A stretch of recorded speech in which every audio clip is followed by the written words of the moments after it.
Hello and welcome to all. आज के इस वीडियो में हम क्लास 9th के बायोलॉजी का chapter 1 the fundamental unit of life के बारे में जानेंगे।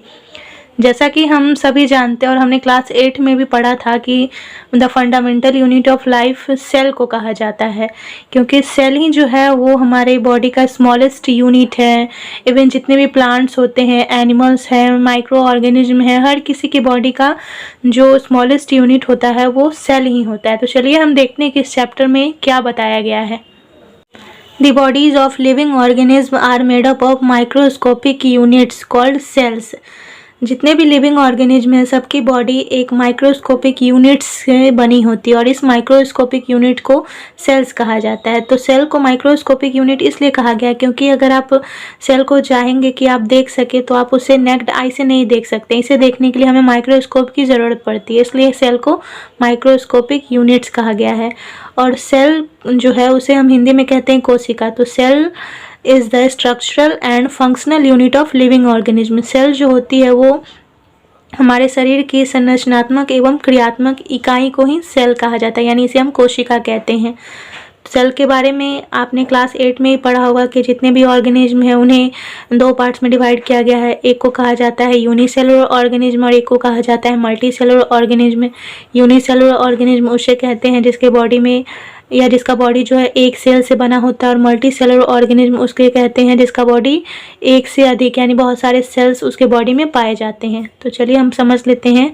Many organism such as bacteria, protozoa and yeast consist of single cells are called unicellular organism. यानी बहुत सारे ऑर्गेनिज्म जैसे कि बैक्टीरिया, प्रोटोजोआ या फिर यीस्ट, इसका बॉडी जो है वो सिंगल सेल से बना होता है और इस तरह के ऑर्गेनिज्म को हम यूनिसेलुलर ऑर्गेनिज्म कहते हैं।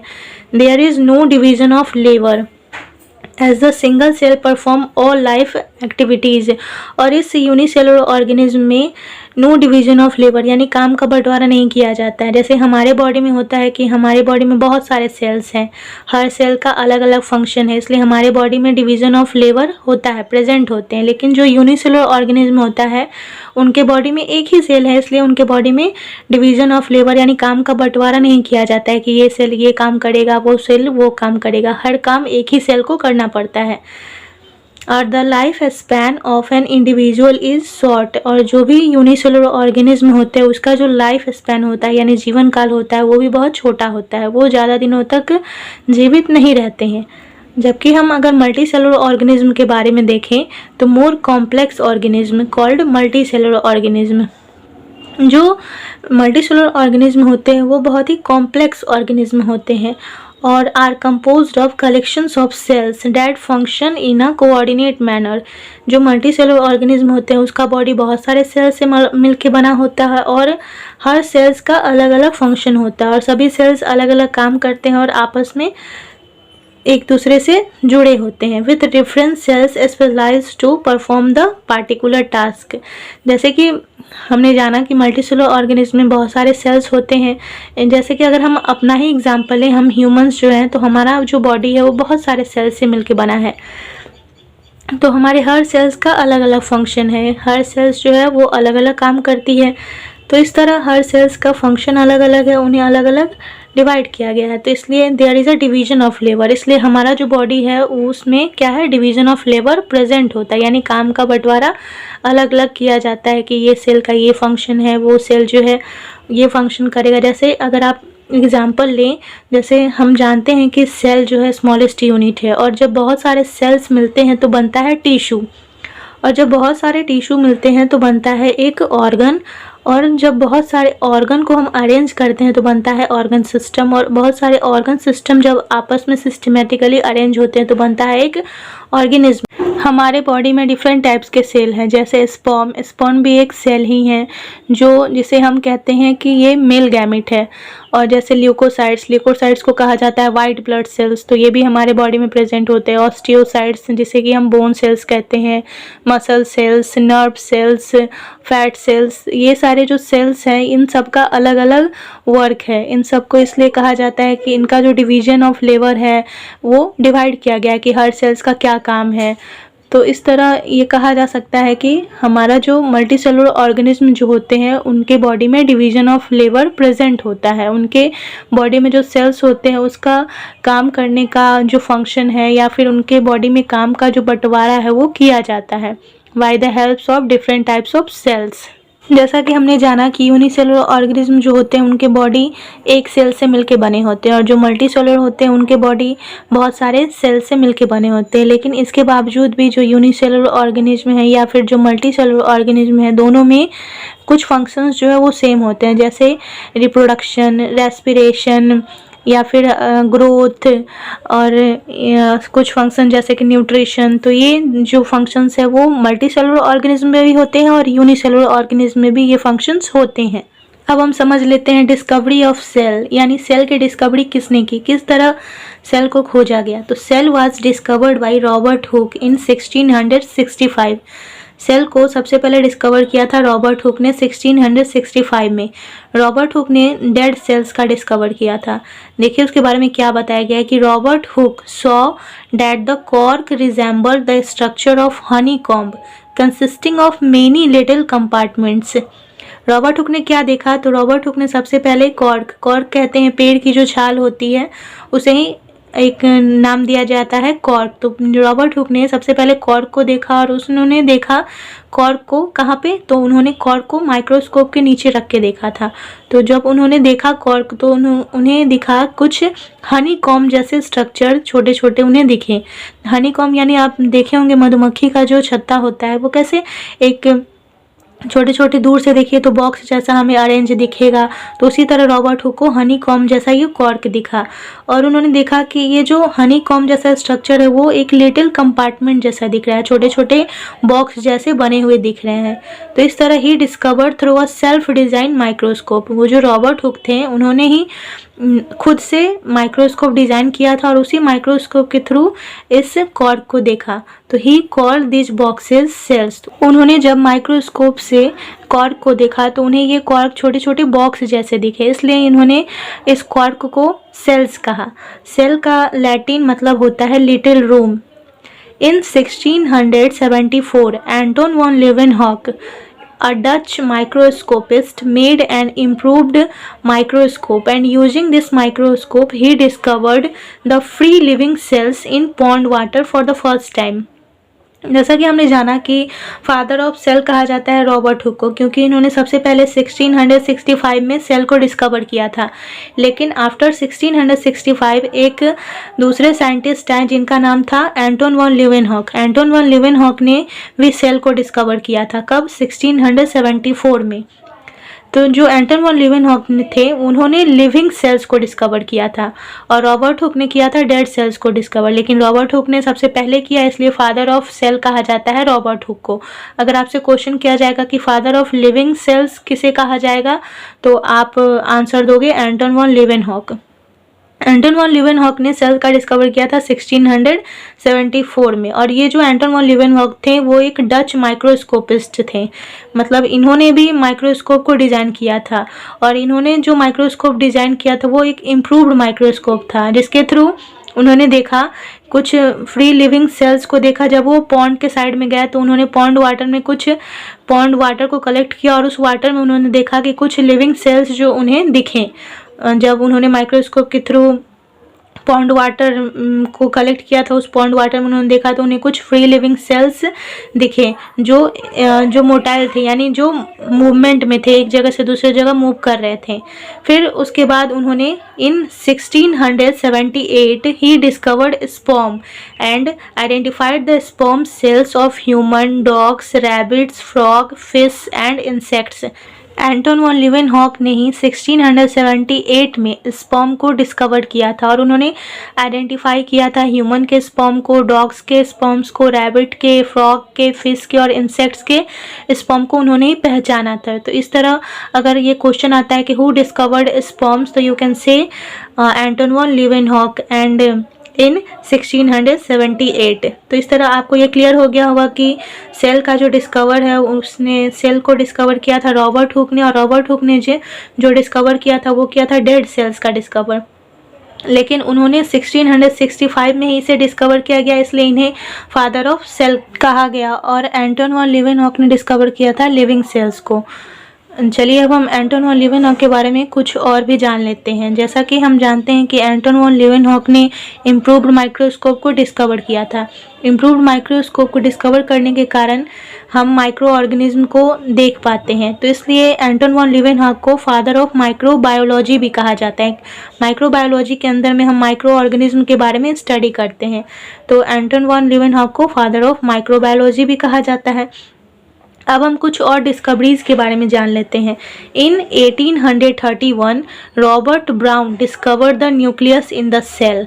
1831 में रॉबर्ट ब्राउन ने सेल के अंदर प्रेजेंट होता है न्यूक्लियस, तो न्यूक्लियस का डिस्कवर किया था रॉबर्ट ब्राउन ने, और उन्होंने डिस्कवर किया था न्यूक्लियस को 1831 में। परकिंजे इन 1839 coined the term protoplasm for the fluid substance of the cell। Cell में एक फ्लूइड सबस्टांस प्रेजेंट होता है जिसको नाम दिया जाता है प्रोटोप्लाज्म, जिसे हम जीव द्रव्य भी कहते हैं। तो इस प्रोटोप्लाज्म को क्वाइन किया था या डिस्कवर किया था परकिंजे ने, और इन्होंने इसे डिस्कवर किया था 1839 में।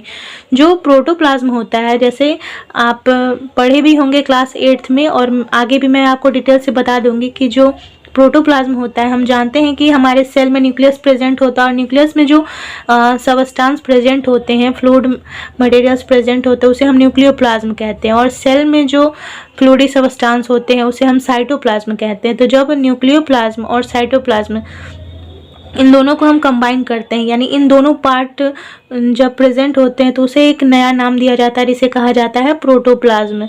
तो प्रोटोप्लाज्म क्या होता है? प्रोटोप्लाज्म जो है वो fluid substance of the cell होता है, और इसको डिस्कवर किया गया था परकिंजे ने 1839 में। चलिए अब हम समझ लेते हैं सेल थ्योरी के बारे में। सेल थ्योरी को स्लाइडेन और स्वान ने दिया था। स्लाइडेन जो थे वो एक बॉटनिस्ट थे, और जो स्वान थे वो एक जूलॉजिस्ट थे। लेकिन इनके द्वारा जो दी गई सेल थ्योरी थी उसमें ज़्यादा तक वो कुछ सही नहीं दे पाए थे, तो उसमें कुछ चेंजिंग की गई थी, और वो जो चेंजेज किए गए थे उसे किया था आर विर्चाव, यानी रोडोल्फ विर्चाव ने उसमें कुछ चेंजेज किए, उसे रिफाइंड किया। तो इस तरह जो सेल थ्योरी है उसे स्लाइडेन, स्वान और आर विर्चाव तीनों के द्वारा मिलकर दिया गया था। तो चलिए अब हम इसे डिटेल से समझ लेते हैं। In 1838 Jacob Matthias Schleiden, a German botanist, ये जो स्लाइडेन थे वो जर्मन के बॉटनिस्ट थे, first proposed the idea that all plants are composed of different kinds of cell which form the tissue of the plant. Jacob Matthias Schleiden ने 1838 में ये बताया, और उन्होंने ये आइडिया दिया कि जितने भी प्लांट्स होते हैं वो डिफरेंट टाइप्स के सेल से मिलके बने होते हैं, और जो वो सेल्स जो होते हैं वो फिर बाद में जाकर टिश्यू का फॉर्म करते हैं, यानी टिश्यू का निर्माण करते हैं। जबकि जो थियोडर स्वान थे, यानी स्वान का पूरा नाम था थियोडर स्वान, तो इन 1839 Theodore swan, a German zoologist, independently asserted that all animals and plants are made up of cells। जो स्वान थे उन्होंने बताया, और उन्होंने इंडिपेंडेंटली ये बताया कि जितने भी प्लांट्स और एनिमल्स हैं वो सेल से मिलके ही बने हैं। Schleiden and Schwann together formulate the cell theory, और स्लाइडेन और स्वान दोनों ने मिलकर ही सेल थ्योरी को दिया। The cell theory was refined further in 1855 when R. Virchow presented the idea that all cells arise from pre-existing cells। Cell theory को फिर are विर्चाव जो थे उन्होंने 1855 में रिफाइन किया, और उन्होंने एक आइडिया दिया, और उन्होंने बताया कि जो सेल्स होते हैं वो प्री एग्जिस्टिंग सेल्स से बने होते हैं। प्री एग्जिस्टिंग सेल्स कहने का मतलब है कि वैसा सेल्स जो पहले से एग्जिस्ट करता है। फॉर एग्जाम्पल अगर आप सिंगल सेलुलर ऑर्गेनिज्म अमीबा को देखें, तो अमीबा में भी क्या होता है? बाइनरी फिजन होता है। बाइनरी फिजन के थ्रू वो सेपरेट होते हैं और उसके बॉडी में जो पहले से सेल होता है उसी सेल्स का फ्यूजन होने के थ्रू ही उसके दूसरे सेल्स बनते हैं। तो इस तरह उसका जो डेवलपमेंट हो रहा है वो उसके बॉडी में जो पहले से सेल प्रेजेंट है उसके थ्रू ही उसके फ्यूजन हो रहे हैं, तब उसका डेवलपमेंट हो रहा है। और इसी तरह अगर हम देखें मल्टी सेलुलर ऑर्गेनिज्म में, अगर हम अपना ही एग्जांपल लें ह्यूमंस का, तो ह्यूमन में क्या होता है, हमारा जो डेवलपमेंट है वो मेल गैमेट और फीमेल गैमेट के मिलने से होता है। मेल गैमेट जिसे हम स्पर्म कहते हैं और फीमेल गैमेट जिसे ओवम कहते हैं। तो जब स्पर्म और ओवम के बीच फ्यूज़न होता है तो बनता है जाइगोट, और ये जो जाइगोट होता है वही होता है प्री एग्जिस्टिंग सेल्स। तो इस तरह जितने भी ऑर्गेनिज्म हैं प्लांट्स में या फिर ह्यूमंस में या फिर जितने भी माइक्रो ऑर्गेनिज्म हैं, सबका जो डेवलपमेंट होता है वो प्री एग्जिस्टिंग सेल्स के थ्रू ही होता है। तो चलिए अब हम समझते हैं कि ये जो सेल थ्योरी है उससे क्या क्या पोस्टुलेट्स हैं, यानी उससे क्या क्या हमें पता चला। तो all organism are composed of cells and cell products. तो इस सेल थ्योरी के थ्रू ही हमें पता चला कि जितने भी ऑर्गेनिज्म हैं सभी ऑर्गेनिज्म सेल्स और सेल में पाए जाने वाले प्रोडक्ट से मिलके ही बने होते हैं। सेल में जैसे सेल में साइटोप्लाज्म प्रेजेंट होता है, सेल में न्यूक्लियस प्रेजेंट होते हैं, न्यूक्लियस के अंदर न्यूक्लियोप्लाज्म प्रेजेंट होता है, सेल में बहुत सारे ऑर्गेनल्स प्रेजेंट होते हैं। तो इस तरह जितने भी ऑर्गेनिज्म हैं सभी सेल्स और सेल्स में पाए जाने वाले सेल प्रोडक्ट से मिलके ही बने हैं। All metabolic reactions take place in cell. सभी मेटाबॉलिक रिएक्शंस जो है वो सेल के में ही हो पाते हैं। जैसे मेटाबॉलिक रिएक्शन का कहने का मतलब है जैसे हमारे बॉडी में रेस्पिरेशन होता है, रिप्रोडक्शन का प्रोसेस होता है, डाइजेशन होता है, तो ये सारे जो रिएक्शंस है उसे हम मेटाबॉलिक रिएक्शंस कहते हैं। तो ये सारे मेटाबॉलिक रिएक्शंस जो है वो सेल की वजह से ही हो पाता है। Third cells are structural and functional unit of life. इसलिए सेल्स को हमारी लाइफ का स्ट्रक्चरल और फंक्शनल यूनिट कहा जाता है। All cells arise from pre existing cells only. जिस तरह मैंने आपको बताया प्री एग्जिस्टिंग सेल्स के बारे में, तो इस तरह सभी सेल्स जो है वो प्री एग्जिस्टिंग सेल्स से ही मिलके बने होते हैं, प्री एग्जिस्टिंग सेल से ही उत्पन्न होते हैं। Every organism starts its life as a single cell. सभी ऑर्गेनिज्म अपना लाइफ सबसे पहले सिंगल सेल से ही स्टार्ट करते हैं। वो मल्टी सेलुलर ऑर्गेनिज्म हो तो भी वो अपना लाइफ सबसे पहले सिंगल सेल से ही स्टार्ट करेंगे और उसके बाद उसमें डिवीज़न होते जाता है उसका सेल का डेवलपमेंट होता है और बहुत सारे सेल बन जाते हैं, तो उसे हम मल्टी सेलुलर ऑर्गेनिज्म कहते हैं। तो इस तरह ये सेल थ्योरी के थ्रू हमें पता चला कि जितने भी ऑर्गेनिज्म है सबका जो लाइफ स्टार्ट होता है वो लाइफ उनके सिंगल सेल के प्रेजेंट के कारण ही होता है। तो सभी ऑर्गेनिज्म का लाइफ सिंगल सेल से ही स्टार्ट होता है, बट कुछ एक्सेप्शंस होते ही हैं हमेशा। जैसे दिया है viruses are an exception to cell theory.